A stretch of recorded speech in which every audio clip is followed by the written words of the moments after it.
Hello student, आप सभी का आज की क्लास में स्वागत है। जैसा कि पिछले क्लास में हम लोग ने बताया था, ये पढ़ चुके हैं कि कार्तीय तल के बारे में पढ़ा था। ठीक है, तो ये दोबारा बताने की जरूरत नहीं है। आप चाहें तो पिछला वीडियो देख के ये सब देख सकते हैं। आज हम एक्सरसाइज करेंगे 3.2।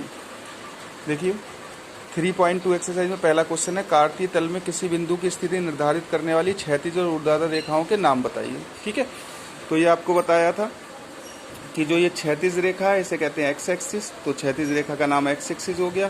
ऊर्ध्वाधर रेखा इसको कहते हैं बाई एक्सिस, तो ऊर्ध्वाधर रेखा का बाई एक्स नाम हो गया। ठीक है, सेकंड क्वेश्चन देखें, लिखा है इन दो रेखाओं से बने तल के प्रत्येक भाग का नाम बताइए। तो ये बताया था कि इन रेखाओं से प्रत्येक तल को क्या कहते हैं, हम चतुर्थांश कहते हैं। ठीक है, तो दूसरे का आंसर हो गया चतुर्थांश। ठीक है, तीसरा क्वेश्चन देखें, लिखा है उस बिंदु का नाम बताइए जहां ये दोनों रेखाएं प्रतिच्छेदित करती हैं।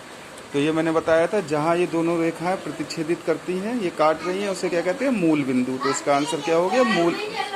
उसका नाम क्या होता है, मूल बिंदु, तो इसे हम क्या कहते हैं, मूल बिंदु।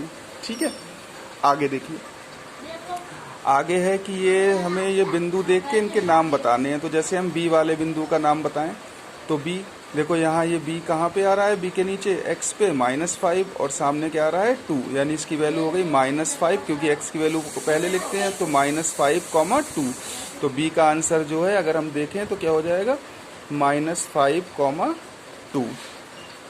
ठीक है, ऐसे ही अगर हम d की वैल्यू देखें कि d के निर्देशांक क्या होंगे, तो d देखो d ये d x एक्सिस पे क्या आ रहा है 6, तो यानी x की वैल्यू क्या हो गई 6। और y पे अगर देखें, y पे क्या आ रहा है 2, तो इसकी वैल्यू क्या हो गई 2। ठीक है, इसी तरीके से और भी पॉइंट निकाल सकते हैं। जैसे हम अगर c की वैल्यू देखें, तो c के ऊपर देखो x एक्सिस पे क्या आ रहा है 5, तो यहाँ क्या आ जाएगा 5। और y एक्सिस के सामने क्या आ रहा है -5, तो यहाँ क्या हो जाएगा -5। इसी तरीके से और भी सारे पॉइंट आप निकाल सकते हैं।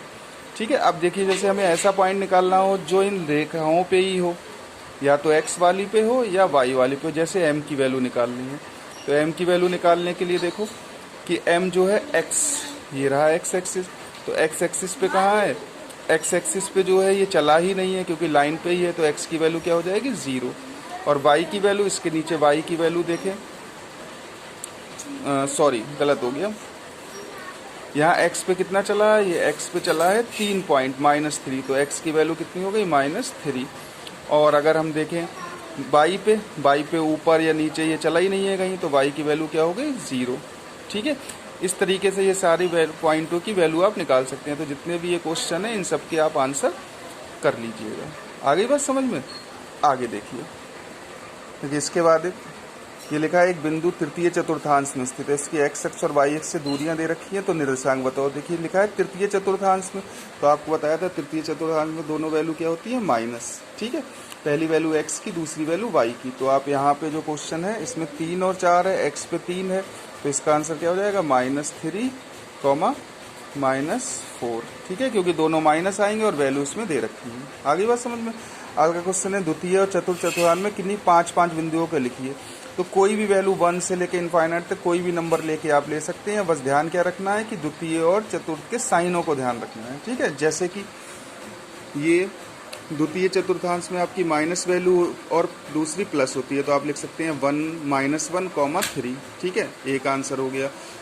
-2, 5, 2 आंसर हो गया। कुछ भी वैल्यू लिख सकते हैं, बस पहला माइनस लेना है और दूसरा जो है प्लस लेना है, ये ध्यान रखना है।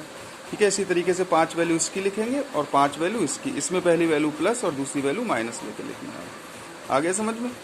ठीक है, देखिए लास्ट क्वेश्चन है कार्तीय तल पर स्थित बिंदुओं के चतुर्थांश लिखो। तो ये 2, 3, तो भाई साइन देखो दोनों प्लस हैं, तो दोनों प्लस किस में आते हैं, दोनों प्लस प्रथम में आते हैं, तो इसलिए इसका आंसर क्या हो जाएगा, प्रथम चतुर्थांश। ठीक है, ऐसे ही आप साइन देख के प्रथम द्वितीय जिसमें भी आए वो लिखने हैं इसके। आगे बात समझ में, कर लेंगे सारे बच्चे। और ये जैसे लास्ट वाला 0, 0 है, तो 0, 0 बताया था मूल बिंदु होता है, तो ये मूल बिंदु हो गया। ठीक है, बाकी जो भी दिक्कत हो समझने में, तो जो पिछली वीडियो है उसे देख लें, तो आपको ये पूरा चतुर्थांश और ये कार्तीय तल की स्थिति समझ में आ जाएगी। फिर भी कुछ नहीं समझ में आता है तो आप जो है मुझसे पूछ सकते हैं। ठीक है, फ़ोन करके चाहें फ़ोन करके पूछ सकते हैं, या ग्रुप में मैसेज के थ्रू पूछना चाहें तो वैसे पूछ सकते हैं। ठीक है, ओके। Thank you class.